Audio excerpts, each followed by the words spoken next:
Several local teams take their act to states, but for many, there was still some regional work to be done as well. Welcome to SportsWire. I'm Will Catterley. We start with ladies soccer, where the top regional seed Deep Run has been deep and talented all season long, and maybe, just maybe, they've been even better in the postseason. Get this, the Wildcats came into the regional championship match against Briar Woods, 15-1 on the season, with only 3 goals allowed all year. Meanwhile, they'd only given up 1 goal so far in the postseason.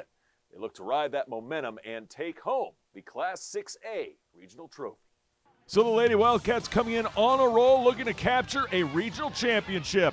The opponent, Western Branch, had chances early. Bruins, who were applying the pressure early and often. Nice stop right there. Moments later in the first half, a little miscommunication on D. Not enough mustard on the shot, though. From this point forward, it was all Wildcats, and let the domination begin, and in some ways of speaking, continue. The pass inside, firing, finding the boot and the back of the net. She shoots, she scores. Tori Gouch, and you'll hear her name again, puts Deep Run on the board. They would have a 1-0 lead with 34 minutes in change. Just moments later, firing, finding the back of the net. She shoots, she scores. Sophia Callisto capitalizes. And the Wildcats up 2-0, and there was a lot more where that came from when it came to scoring.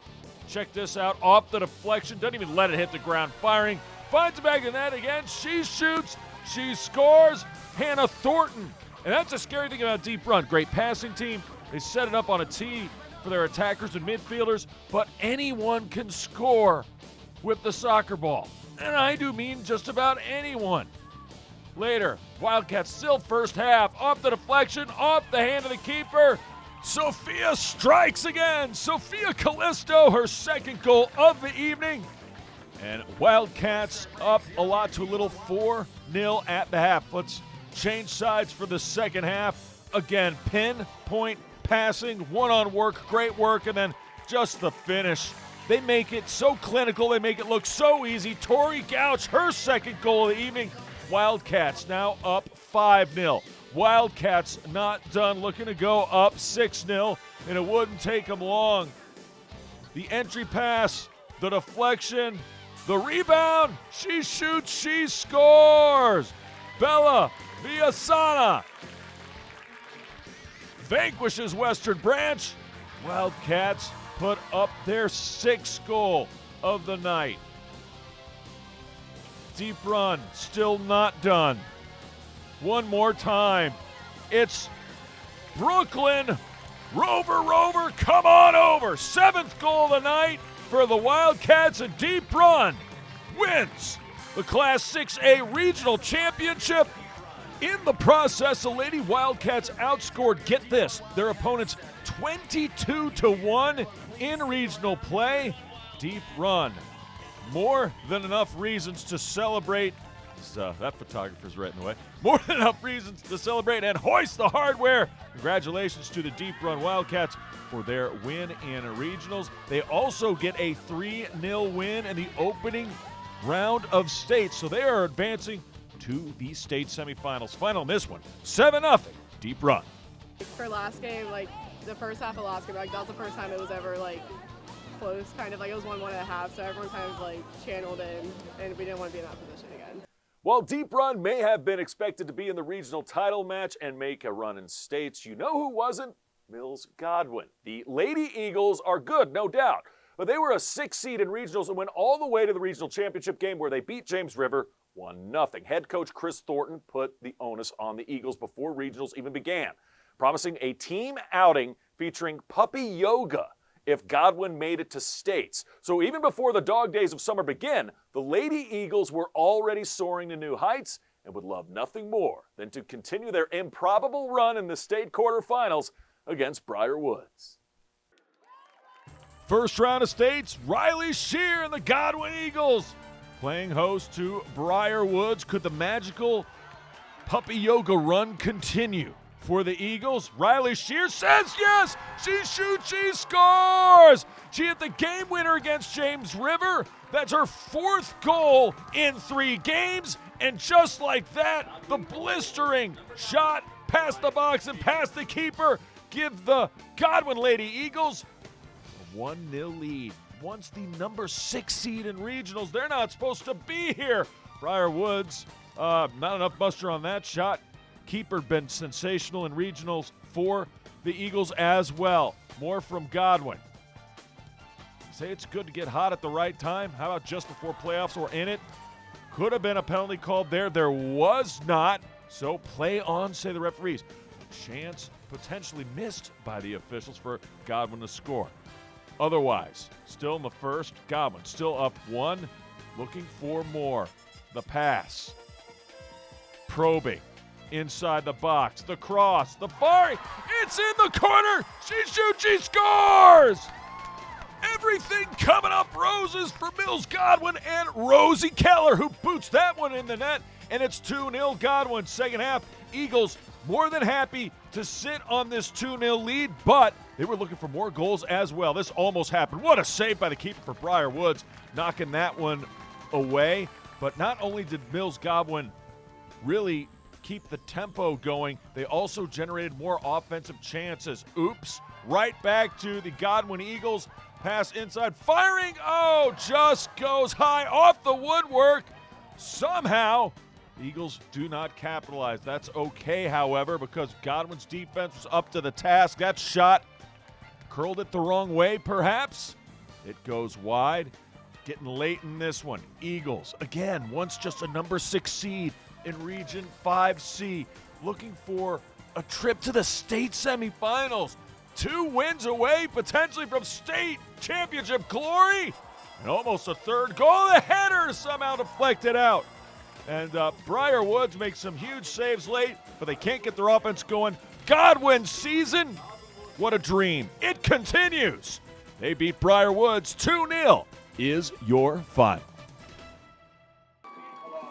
To ladies lacrosse we go. The Freeman Mavs, they're always supposed to be here, going for their 5th straight state championship, taking on, it's a rematch of last year's state final against Lightridge. And on the draw, the winner, Campbell Crawford. You can't win without winning the draw, and draw control is where it's at for Campbell Crawford. Her 100th draw control of the season. Congratulations to Campbell Crawford. Meanwhile, Freeman, they were just a machine on offense. Very efficient. She shoots, she scores. Is there anything that Hannah Canton can't do? No, she can score. Goals in bunches. Fires, finds back the net, and Freeman up 1-0. But this battle back and forth state championship rematch, well, it felt that way. You can even see the, or feel and see, the earthquake shaking as the fans were, making those stands just go crazy, jumping up and down after goal. Lightridge, after tying it up, coming right back. Douglas Freeman. Lainey Gilman with the answer, the senior. Fires, finds the back of that, 2-1 Freeman. This will be a back-and-forth battle, at least in the first quarter of this matchup. But Mavs, if it ain't broke, don't fix it. Watch, you're going to find another cutter coming down and firing, finding the back of the net. She shoots, she scores. By the way, got to watch out for the wattage for Lightridge. The bolts, the wattage is high because Ella Watts just has been an assist machine in this one. She gets the goal. Up 3-2 is Freeman. The answer by Lightridge, firing, finding the back of that. She shoots, she scores. And again, back and forth. This time, Lightridge gets the ball back in the attack. But a big part of this game was the play in net. Inna Irby, just one of her 6 saves on the night. Each one would be paramount. Back on offense is Douglas Freeman. Remember, every possession without a goal is an empty one. And against a team like Freeman, you can't have them. Firing, finding the back of the net. Emma Hopgood was good. She shoots, she scores. Mavs back on top 4-3. Still in the first. Back on offense is Douglas Freeman once again. Picking, prodding, looking patient. Looking for the cutter. This time firing, finding back of that. She shoots, she scores. Hannah Canton can do it again. She scores. Second goal of the match for Canton and company. 5-3. Douglas Freeman. Hannah, 6 goals on the night. She had 6 of the 7 for Freeman in their regional championship match. Back comes Lightridge. The Bolts come right back just before the whistle sounded in the first 5-4. Second quarter, though, this is where Freeman really found their way. Firing, finding the back of the net, she shoots, she scores. Anna McKay, A-OK. She knocks that one home, and Freeman would build their lead from here. Really had a dominant second quarter that would give them a little bit elbow room against the Bolts. Another assist by Watts. She had 4. Another goal by Cantonin. And yes, Cantonin from 8 meters out, fires, finds the back of the net again. She shoots, she scores, she can't be stopped. Came into this match with 82 goals on the season. 8-4 Freeman. Up 4, looking for more, finding more. Cantonin once more, Watts once more assists.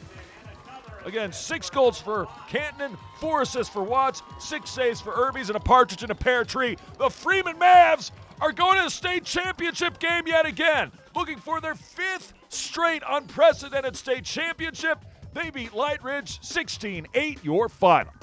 Meanwhile, lacrosse isn't just for the ladies at Freeman. Congratulations to the boys team as well after they won their state semifinal game against Briar Woods 11-7. Evan Dyers tallied a hat trick in the win. Well, we hit the baseball and softball diamonds when we come back. Glen Allen and Deep Run square off in an all-Henrico regional final. Plus, Godwin softball takes on Midlothian for the regional crown in a battle of unbeatens. That and more straight ahead. Takeout meals for just $12.99. Call them. Sherry Pearson. You are the sole surviving heir of the King of Montanopolis, and you are now worth $45 million. I'm rich! This can't be real. Of course it's not real. Come on. Having money isn't about luck. Like that takeout meal. Cook at home instead, you can save thousands a year. Feed me. Feed the pig. Welcome back to SportsWire. You know, in life, pressure can be quite revealing. Sometimes we crush under pressure. Sometimes pressure brings out our very best. Glen Allen's Jake Bratton was hoping for the latter when the Jags played Deep Run for the regional title. You see, Bratton is a starting second baseman, but with the Jags wanting to save their top pitcher for the state playoffs, Bratton would draw the assignment as the starter in only his second start of the year. And only a championship trophy and state home game were on the line, on the road against a very good Deep Run team. Will Ford on the mound for Deep Run in this all-Henrico Class 6A regional baseball final. It was a pitcher's duel. First inning, though, Glen Allen would have a shot first. That base hit, that dog will hunt. Set it up for this. It's an infield pop-up. So after the Glen Allen Jackson Tool single, Deep Run's Will Tool, pitcher gets out of trouble. It'll be that kind of day. Boy, does this center fielder have some highlights in store for this week's Sports Wire. Yeah, number 21, come get yourself some, son. Colin Whidbey, should be, could be, will be. Colin Whidbey, a great center fielder. Makes a nice play there. And then Jake Bratton in trouble. Runner on third after he gets a strikeout, but the runner on third tries to come home. Too late. And there for the tag out is Bratton. Next inning, Bratton high cheddar. He's getting some help from his defense, too. On the ground, what a stretch at first, and yes, he just kept his foot on the bag long enough. Double play ends the inning again. Still no score. Will Frank says, I got it dealing too. Where there's a will, there's a way. Trust me, I would know. Another strikeout, sit him down. Frank, dealing. Will Frank. Neither of these teams supposed to be here. 5 and 6 seeds respectively. Deep Run and Glen Allen. That's why Deep Run, the 5 seeds, playing at home. Somehow, though, Glen Allen's defense was playing terrific. And even the man of the hour, Bratton, stage not too big for him hitting either. He gets a single here later in the inning. Number 9, fly ball, gonna go all the way to the wall. Caleb Whitehead delivering in the 5th, an RBI double and a base knock for Whitehead. And Caleb crushes one to left center. It's 1-0. We go bottom 5. Still, in the 5th, looks like Deep Run would get something going. Actually, we skip to the 6th. Runners on first and second after the single. Later, inducing the pop head is Bratton. Bratton gets out of danger. A sigh of relief because runners had moved up to second and third at that point. Let's go to the 7th. Bratton staying on the mound to try to get out of harm's way. Ground ball, great job by the third baseman, but just too far to throw it. It was an accurate throw almost. He wouldn't have beat him. Just got the first baseman off the bag. So, tying run at second. What does Broughton do? He gets the strikeout! The kid who's only had 2 starts as pitcher, who's normally a starting second baseman, goes 7 innings, throws a complete game shutout, and somehow the moment is not too big for Jake Broughton and the Glen Allen Jaguars as they deservedly hoist the Class 6A Regional Championship trophy. Jags beat Deep Run as their Road Warrior season would continue. 1-0 is your final. Jake Broughton on the sudden start and win. I mean, it's a feeling like no other. I've never experienced any big game like that. First time coming out, I was just excited. And being anxious helped me get out and play my best. And we just got a bunch of dogs. Everybody's ready to fight. I mean, any chance you get. Like, I got my chance. I was ready to go. My guys were behind me making plays left and right, just helping me out any way I can. Some bonus baseball. 6th inning, Class 5C, regional finals, Godwin, James River, 6th inning, all knotted at 2. Golden, looking golden, as in Davis Golden on the mound. Got the strikeout you just saw, and then the ground out to second. Easy squeezy lemon peasy. Finally, James River, their dogs would hunt, barking with the bats, that is.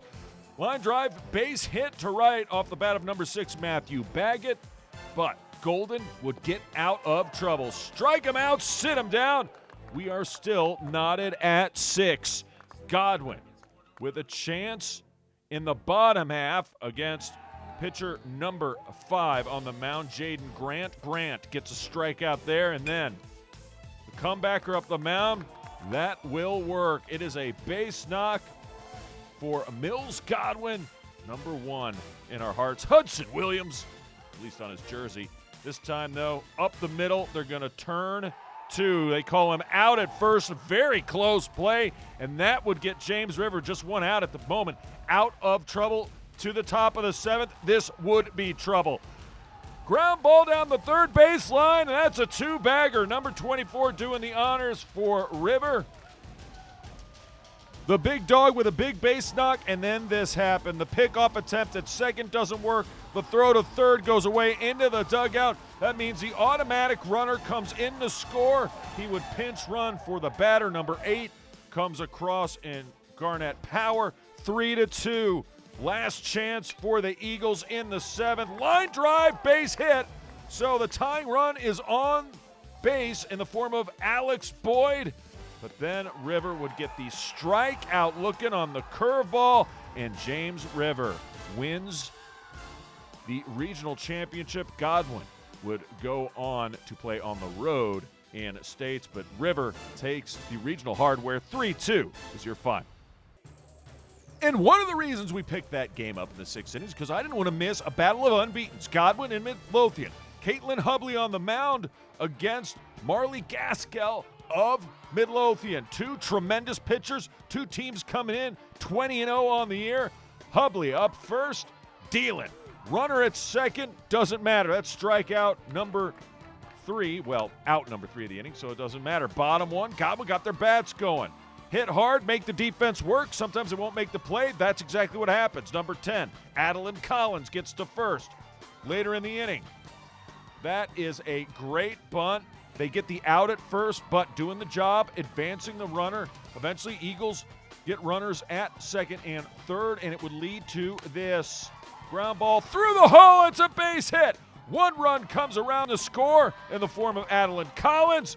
They would not be able to advance a runner from third, however. Godwin, though, would take a 1-0 lead after 1. Then it was the Hubley show. She was straight up dealing. Ground ball, but Midlothian had some bats as well. That's a base hit. That'll hunt for a single. Later, the rise ball. Did she go? Head umpire says yes. Strike him out, sit him down. Hubley absolutely dealing in this one. Her counterpart settled down quite nicely. Marley Gaskell with a strikeout, and then the bats later for Midlo finally got going. That's a double for Josephine Renshier, and the Trojans could come back, and they would. Runner at third, still in the inning. The ball gets away from the catcher on a wild pitch. Run comes across, score in the third. We're tied at 1. More from Marley Gaskell. Strike him out, sit him down. The time to get to Marley is in the early innings. Rise ball, another strikeout. Both starting pitchers at double-digit Ks in this one. Still tied at 1. Late in this one. Strike him out, sit him down. Hubley. Hubley again. This time, line drive, base knock. Midlow in business in the top of the 7th. 2 runners in scoring position would lead to this.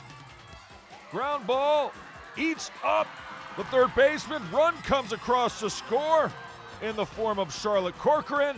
And the Trojans were looking for more, but 2-1 lead, bases loaded, nobody out. What did Hubley do? She struck out 3 straight batters. 2-1 Trojans. We go to the 7th, last chance for Godwin. They get the strikeout, and Gaskell and Midlothian celebrate. They stay undefeated. Godwin gets their first loss. Midlow wins the regional tournament. Godwin, though, still moves on to states. 2-1 the final. Despite the loss, Hubley and the Eagles got their revenge. They go on the road, and Hubley throws 100 pitches and hits 2 home runs in a state quarterfinal win, so they advance to the state semifinals. Godwin baseball comes to a close after a fantastic season. Coming up, Glen Allen goes back home in their state opener against Battlefield. Plus, Godwin Guys Soccer hosts Riverside in the quarterfinals. That's next. Todd's a great guy. I mean, look at him. What a sweetheart. Attaboy. Wait, Todd, what are you doing? How totally selfish and un-Todd-like of you. Come on, Todd. Come on, man.